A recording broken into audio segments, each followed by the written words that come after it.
안녕하십니까. 한국내연구원 책임연구원 정성진이라고 합니다. 오늘의 강연은 내 과학, 우리의 미래가 되려면 이라는 그런 제목을 가지고 제가 오늘 강연을 하게 됐습니다. 뇌과학은 여러분들한테 많이 지금 다가오는 그런 과학 분야 중 하나인데요. 우리가 이것을 어떻게 이해를 해야 하고 또 이 기술을 어떻게 받아들여야 되며 앞으로 이 기술을 훨씬 더 많은 것을 또 활용하기 위해서 무엇을 해야 하는가에 대한 이야기들을 오늘 함께 나눠보고 싶습니다. 첫 번째 슬라이드는 제가 예술 작품을 좀 하나 소개시켜 드리려고 합니다. 사실 예술과 과학은 떨어질래야 떨어질 수가 없고요. 미국에서 이 단과대학을 만들 때도 예술과 과학이라는 그런 단과대학을 만들 정도로 굉장히 밀접하게 관련이 되어 있습니다.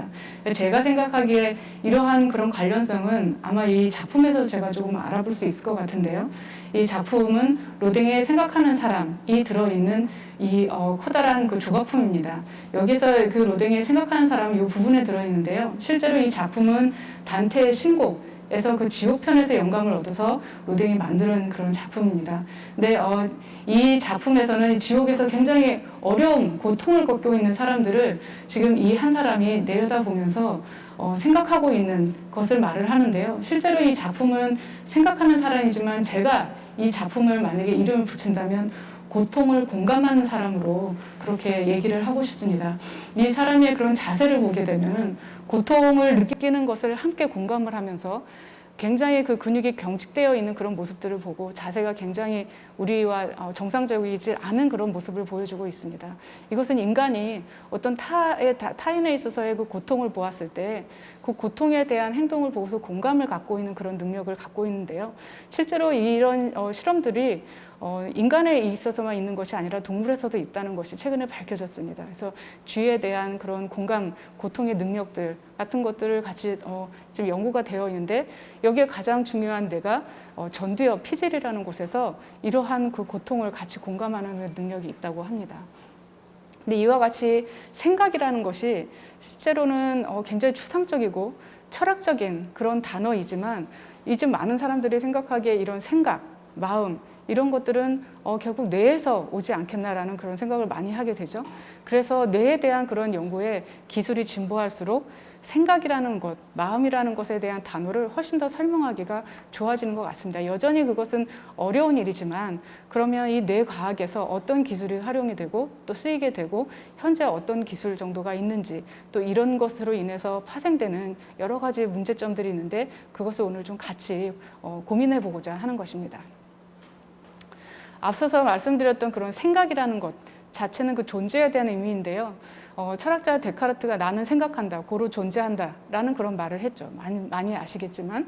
근데 실제로 20세기에 들어서 생물학자들은 이 말을 뒤집는 그런 단어를 했습니다. 나는 존재한다, 고로 생각한다. 즉 다시 말하면 존재성이 있는 내가 바로 생각하는 것이다 라고 얘기를 했는데 신경과학자들은 이것을 또 한 번 좀 뒤집어 봤습니다. 나는 뇌를 가졌고 그래서 나는 생각을 한다. 다시 말하면 뇌를 가졌기 때문에 생각을 하게 되고 뇌라는 것으로 인해서 우리가 보다 더 많은 그런 그 철학적인 그런 의미를 부여할 수 있지 않을까라고 생각을 하는 겁니다. 그래서 여기서의 이거는 이제 어떤 책 카피에서 제가 카피를 해온 것이고 홍보는 아닙니다. 근데 이런 그런 존재에 관련된 것이라든지 생각 그리고 마음 그리고 앞서서 말씀드렸던 공감이라는 그런 내용들을 좀 보다 더 생각을 해보면 굉장히 철학적이고 감성적인 이야기라고 할 수 있겠죠. 근데 뇌는 여러분들이 잘 아시는 것처럼 이성에 관련되어 있는 것으로 많이들 생각하고 있습니다. 그래서 아마 제 생각에는 뇌가 감성도 있고 또 이성을 갖는 그런 여러 가지의 그 기능들을 갖고 있기 때문에 뇌에 대해서 훨씬 더 많은 관심을 갖고 있는 것이 아닌가라고 생각을 합니다. 근데 최근에 이 뇌에 대한 관심이 폭발하는 그런 사례가 있었죠. 그것은 바로 여러분들이 잘 아시는 것처럼 2016년에 이세돌 구단하고 그 다음에 알파고가 서로 대전을 하는 것이었는데 실제로 뭐 인간의 마지막 인간이 되었죠. 이세돌은 이 인공지능에 승리하는 그런 한 번의 승리로서 마지막이 되었지만 실제 이때에 많은 사람들이 생각을 하겠습니다. 인공지능이라는 것이 우리가 생각할 때 이런 그 바둑이라는 굉장히 복잡한 이런 알고리즘을 갖고 있지 못할 것이라고 생각했지만 그 생각을 많이 우리에게 그것이 가능하다라고 할 정도로 많이 우리의 생각을 바꿔놓았습니다. 근데 저희가 이제 뇌과학자들은 보다 더 관심을 가진 것은 사실은 이 알파고를 만든 구글의 그 딥마인드의 대표인 허사비스에 더 관심이 많았습니다. 왜냐하면 이 허사비스는 학부를 공학을 나와서 그 다음에 박사학위를 인지신경과학이라는 분야를 했습니다. 그래서 많은 논문을 발표를 했는데 그 중에 대부분이 그런 기억에 관련되어 있는 그 뇌 부위 하나인 해마에 관련되어 있는 연구들을 많이 했고 또 MIT나 이런 곳에서도 MRI와 관련되어 있는 이런 연구들을 가지고서 뇌에 대한 연구를 많이 했다는 것을 저희가 주목하지 않을 수 없었습니다. 그래서 이 이후로 허사비스라는 이런 사람들로 인해서 앞으로는 이 인공지능이 보다 더 발전을 하겠구나. 그리고 이 인공지능을 위해서는 인간의 지능을 훨씬 더 많이 연구를 하는 것이 도움이 되겠구나라는 생각을 했고 대중들은 그럼 인공지능이라는 것이 앞으로 인간지능을 모사한 인공지능으로 발전을 할 수 있겠구나라는 생각을 하고 더욱더 호기심이 유발이 된 것 같습니다. 근데 이런 것들이 이제 앞으로 상상 속의 일들이 펼쳐지지 않을까라는 기대도 있고요.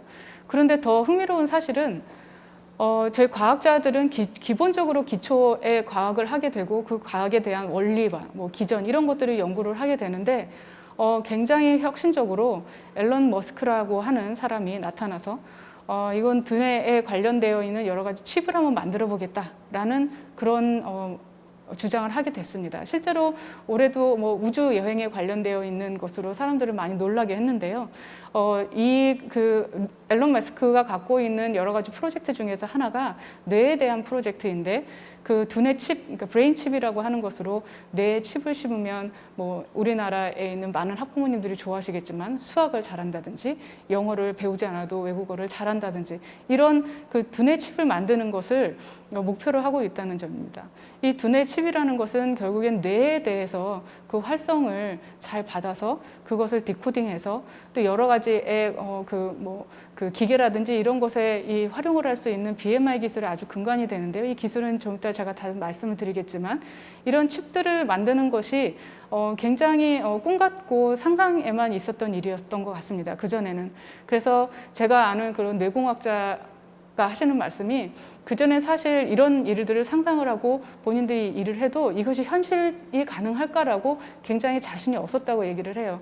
근데 앨런 머스크가 나타나서 이건 할 수 있다라고 주장을 하니까 이거 할 수 있을 것 같은데? 라는 생각을 많이 했다고 합니다. 그래서 특히 이 앨런 머스크의 등장이 사실은 뇌과학자들, 특히 뇌공학 하시는 분들한테는 큰 용기가 되었다고 제가 얘기를 들었습니다. 어찌됐든 간에 이러한 브레인 칩을 만들게 되면 앞으로 어떤 일들이 벌어질지 우리가 한번 좀 상상을 해봐야 될 것 같습니다.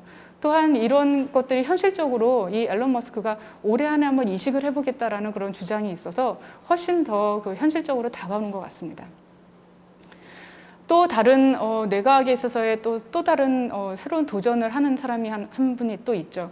그 주커버그 같은 경우에는 페이스북의 CEO인데 이분 같은 경우는 이미 그 뇌과학의 스타트업을 인수를 해서 뇌에 관련되어 있는 그 BMI 기술에 좀 근간이 되고 페이스북이 이런 마인드 리딩을 하는 새로운 플랫폼으로서의 활용의 가치가 있을 것이다라고 예상을 했습니다.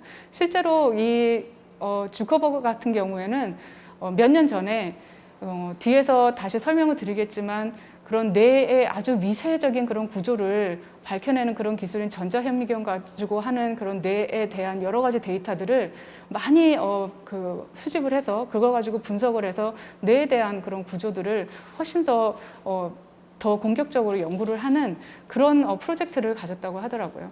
그래서 이러한 지금의 이제 IT 기술을 많이 확보하고 있는 이런 여러분들이 이제는 뇌과학에 좀 더 관심을 가지고 뇌과학에 있는 그런 기본 기술을 가지고 활용을 하고자 하는 그런 노력들이 많이 있습니다. 그러다 보니 그러면 뇌에 관련되는 이러한 여러 가지 그런 그 혁신적인 기술이 그럼 과연 어떤 기술을 통해서 나타날 것인가라고 생각을 하는데요.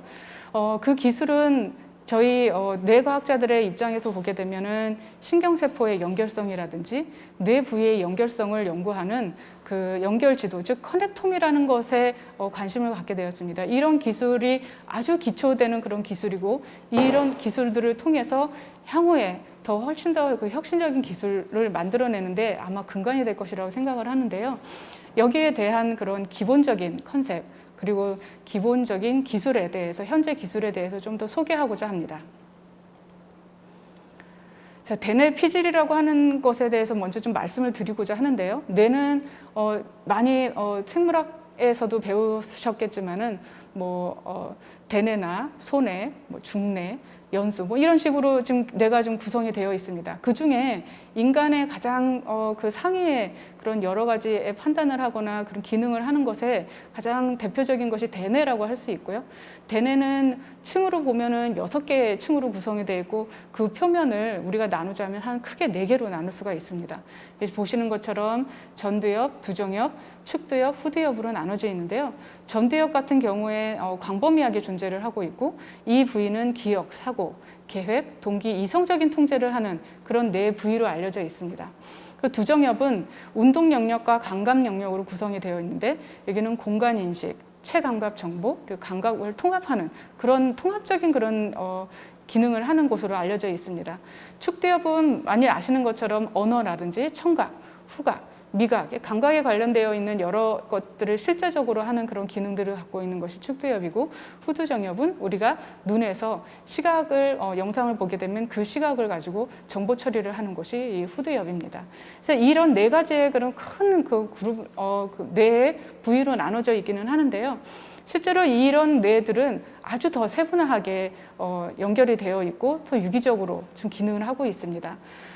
뇌에 대해서 상당히 많은 부분이 알려져 있다고는 하지만, 실제 이런 그 기술들의 그 진보들에 의해서 저희가 알게 되는 그런 사실이 많이 있는데요. 이거는 2016년에 네이처에 나온 논문을 제가 잠깐 소개드리려고 합니다. 기존의 대뇌 피질에 있어서의 아까 말씀드렸던 4개의 큰 부위가 사실은 굉장히 쪼개져 있어서 세분화돼서 83개의 그런 부위로 나눠져 있다라고 기존에 알려져 있습니다. 근데 사후의 뇌와 그다음에 MRI라는 그런 영상 기법을 통해서 뇌가 어떻게 유기적으로 연결이 되어 있는지, 활성이 되는지를 조사를 해봤더니 실제로 97개의 새로운 영역들을 발견을 했고, 지금은 뇌의 전체적인 그런 뇌에 세분화되는 것은 180개 정도의 영역으로 나눠졌다는 게 새로 보고가 되었습니다. 그래서 앞서서 말씀드렸던 것처럼 뇌에 대해서 우리가 뭔가를 아는 것 같지만 굉장히 정보가 미약하다는 것을 알 수 있고, 그것은 이 뇌과학뿐만 아니라 다른 타 분야에 있는 기술들에 의해서 그것이 점점 더 우리가 이제 지식이 더 지경이 넓어지게 되는 것이죠.